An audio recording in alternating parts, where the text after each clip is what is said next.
January 14th, 2026, 5:23 in the morning. Lancaster County, Pennsylvania. Outside the thermometer reads -8. I point a Fluke 62 Max at the bench built into Eli Beeler's east wall. 112 degrees. His last fire burned out 7 hours and 36 minutes ago. The family has been asleep the whole time. Eli has not written a check for heat in 23 years. You wrote yours 11 days ago. The difference is not income, not land, not religion. It is one piece of knowledge, legal in every American state before 1988, and quietly phased out of your county permit desk ever since. Before I show you what this is, let me tell you 3 things it is not. Not a pellet stove. Those need electricity, a supply chain that never stops billing, and an auger motor that fails before your kid finishes grade school. Not a mini split heat pump. Those need heavy electrical service, a refrigerant swap every decade, and a backup system for the coldest nights. Not solar thermal, no roof angle, no glycol loop, no pump station, no storage tank. What it is: 18 split fire bricks, 1 steel drum, a bag of perlite, a bag of refractory mortar, 6 feet of stovepipe. Total at the Home Depot on East Lincoln Highway last month, $53.17. 1 weekend, 2 people, no permit, no contractor, and buried inside a 1983 Brookhaven document. There is 1 extra material that extends the heat from a single fire by 39%. I will show you the phone script at minute 17. The Energy Information Administration's 2024 survey puts the average American household's heating bill at $1,567 a year. Across the median 40-year residential tenure, that is $62,680 out of your checking account. Where does it go? More than half flows to your utility. A quarter goes to the companies that build the furnace. The rest splits between the service contractor who shows up every 4 years and the propane truck that backs into your driveway every winter. Here is the rhetorical hinge. In 1970, a household spent 2.4% of income on home heating. In 2024, the same household in the same climate zone in a better insulated house spends 4.7%. Every component got better. The bill doubled as a share of your paycheck. Is your heating bill an energy problem, or is it a permission problem? This is not a new question. 3 civilizations on 2 continents across 500 years answered it the same way. Start in Russia, 15th century Novgorod, the pechka, a massive masonry stove in the center of the peasant cabin, so large that the family slept on a shelf built into its top. 1 firing per day, cooked the meal, baked the bread, dried the winter clothing, and held the cabin warm through -25-degree nights. The practice is documented in the Domostroy, the household manual of 1547, commissioned during the reign of Ivan IV. Move forward. Salzburg, Austria, 1501. Bishop Leonhard von Koychak commissioned the Goldene Stube, the Golden Chamber, inside Hohensalzburg Fortress. Its green-glazed ceramic Kachelofen is still in the room today. The Salzburg Museum Conservation Lab tested it in 2009. Fully functional. Tourists walk past it every afternoon. Move forward again. Stockholm, Sweden, 1767. Sweden was losing its forests to domestic heating at a national security scale. King Adolf Frederick commissioned 2 engineers, Karl Johann Kronstedt and Field Marshal Fabian Reed, to design a stove that used dramatically less wood. Their design, the Kakeloon, was adopted by royal decree for all government buildings by 1775. Measured wood consumption reduction, 75%. But this is the part that stopped me cold. In 1785, Benjamin Franklin, writing in the Transactions of the American Philosophical Society, published an essay on a new stove design. In it, near the end of his life, in his own hand, he admitted that the Pennsylvania German stoves built by his immigrant neighbors in Berks and Montgomery counties were superior to his own 1744 Franklin stove. He wrote that the German design retained sensible warmth 12 hours after the fire was dead. Every American schoolchild learns about the Franklin stove. 0 of them learned that Franklin himself called it second best. 2 modern institutions went back and measured it. The University of Pennsylvania's Department of Germanic Languages and Literatures documented continuous masonry heat construction in Lancaster County across nearly 2 centuries. The Technical University of Vienna's Institute of Building Construction and Technology measured a series of Austrian Kachelofen dating back to the Renaissance and confirmed combustion efficiency above 70% in modern replicas. The physics does not argue. The only thing that changed was us. So what is actually happening inside one of these stoves? The physics fits in 5 terms. Let me walk you through each one the way a 12-year-old would need to hear it. First, secondary combustion. When the smoke itself catches fire. Smoke is just unburned fuel in gas form. Raise its temperature past 100 degrees in the presence of oxygen, and the smoke burns too. Picture the vapor above a grill igniting after you squeeze lighter fluid across hot coals. You see the flame jump to the air above the fuel, not the fuel itself. Second, contraflow path. Hot gases travel up, then turn, then travel down through channels cut into the masonry before exiting. The heat takes the long way out. It has more time to hand itself to the stone. Picture the smell of cinnamon rolls filling every room of a house before escaping the front door. Third, thermal inertia, the resistance of mass to changing temperature. Heavy stone takes hours to warm up and the same hours to cool down. A ceramic coffee mug held in your hands on a November morning. Heavy mug, coffee still warm halfway through. A paper cup of the same coffee is cold before your 3rd sip. Fourth, radiant versus convective heat. Radiant heat travels in straight lines and warms your body directly. Convective heat warms the air, which then warms you. Standing on a sidewalk in February with sunlight on your face, the air is 28 degrees, but your cheek is warm. That is radiant. A hairdryer on your face in the same air is warm only while the fan runs. That is convective. A masonry heater is 85% radiant. A forced air furnace is 100% convective, which is why the room near the vent is hot and the bedroom down the hall is cold. Fifth, batch burn. One fast, hot, complete fire versus a slow, continuous smolder.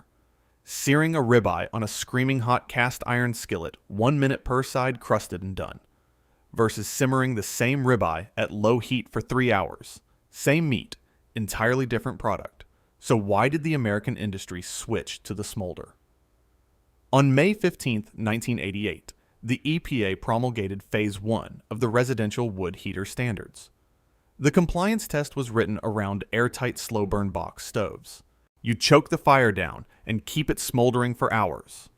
A batch burn masonry heater does the opposite. It runs a screaming hot, complete fire for 90 minutes and then emits essentially nothing for the next 22 hours. The test measures continuous emissions. The batch burn design did not fit. Not because it failed, because the test measured the wrong thing. One contractor objection always comes up. A masonry heater is heavy. Standard floor joists cannot carry it. True. The unit sits on a dedicated concrete footing poured through the existing slab or basement floor. For crawlspace homes, an isolated concrete pier handles the load. Lancaster County masons do this routinely. Here are the limits. This delivers full results in climate zones 5 through 7. Pennsylvania north through Minnesota. In Florida or the Gulf Coast. This is a shoulder season supplement, not your primary system. In a small passive house size, a smaller unit, or it will overheat. Maintenance a chimney sweep once every few years, a fraction of what a box stove demands. Concrete result in tested conditions, fuel consumption drops by roughly 3/4 exit. Flue gas stays cool enough to hold your hand, near, and the radiant surface holds stable for 14 to 18 hours from a single 90-minute fire. So the physics works. Franklin endorsed it. 2 universities measured it. So where is it? This is not speculation. This is on the public record. The Hearth Patio and Barbecue Association, HPBA. The trade lobby representing Vermont Castings, Lopi Regency, Harmon, Jotl North America, and roughly 80% of U.S. residential wood-burning equipment manufacturers. In March 2014, HPBA filed formal comments on EPA docket number 2009-0734. They supported the tightened standards. They proposed that the compliance test procedure be based on ASTM-E 2779, the Continuous Burn Protocol. The alternative, CSAB 415. One was a batch burn protocol. That alternative would have been compatible with masonry heater operation.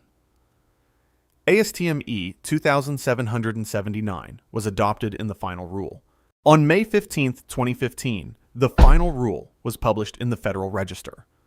The rule phased in tighter particulate limits by 2020. Masonry heaters were given a narrow exemption pathway, but only if constructed in full compliance with ASTM-E 1602, which mandates specific refractory materials sourced from certified industry suppliers. The Masonry Heater Association's 2018 survey of certified builders showed this pathway added an average of $4,200 to the cost versus an equivalent owner-built unit. Here is the logic. Firebrick clay, mortar, sand steel pipe, and 1 weekend of labor. No proprietary ingredient. No patent is possible. No patent means no margin. No margin means no ad budget. No ad budget means no trade publication coverage. No coverage means nobody sat in the 2014 comment docket arguing for the batch burn protocol. ASTM-E 2779 was adopted by default. HVAC schools removed batch burn from curriculum. Building inspectors never learned to approve it. It does not exist on any retail shelf in the United States. The EPA-certified factory box stove, which descends from the 1988 airtight smolder design, becomes the only option your contractor will quote. Take the annual cost. We calculated earlier, add 2 equipment replacements at $6,800 each, and add service calls. The lifetime transfer, roughly $65,000 per household. I was not researching masonry heaters. I was 3 videos deep into an unrelated project on passive solar water heating. I was reading a 1986 Brookhaven quarterly newsletter looking for a completely different reference. On the back page in a small print list of related DOE publications, one line caught my eye. Maxwell W.S. Roberts, J.A. Masonry, Heaters, Review of the Technology and Assessment of Performance. No link, no abstract. Just a document code. BNL-34783. I filed an OSTI retrieval request. 3 weeks later, a 147-page scanned PDF arrived. Published 1983.